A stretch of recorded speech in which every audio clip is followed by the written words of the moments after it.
বিকেলের দিকে ফোনের রিংটোনের শব্দে আমার ঘুম ভেঙে গেল। তাকিয়ে দেখি অচেনা নম্বর, তাই বিরক্ত নিয়ে ধরে বললাম, আসসালামু আলাইকুম, কে? মেয়ে কণ্ঠে বলল, ওয়ালাইকুম আসসালাম, আমি তোমার বউ। আমি বললাম, বউ মানে কি আবল তবল বলছেন? মেয়েটি বলল, আমি ঠিক বলছি। আমি বললাম, সরি, আমি বিয়ে করিনি, এটা রং নাম্বার। মেয়েটি বলল, এটা রং নাম্বার না, ঠিক নাম্বার, আমি তানহা। আমি বললাম, এই মেয়ে, তুই আবার কল দিচ্ছিস কেন আমায়? তানহা বলল, ভালোবাসি বলে। আমি বললাম, তোর ভালোবাসা তোর কাছে রাখ, আমি ভালোবাসি না তোকে। তানহা বলল, তুমি মিথ্যা বলছো, তুমি আমাকে ভালোবাসো।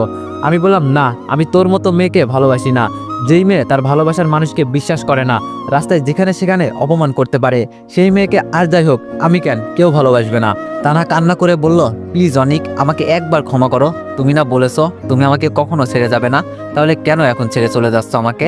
আমি বললাম, বলেছিলাম কখনো ছেড়ে যাব না, তবে ছেড়ে যেতে তুমি আমাকে বাধ্য করেছো। আর কখনো আমাকে কল বা বিরক্ত করবে না। এই বলে ফোনটা কেটে দিলাম আর নাম্বারটা ব্লক করে দিলাম।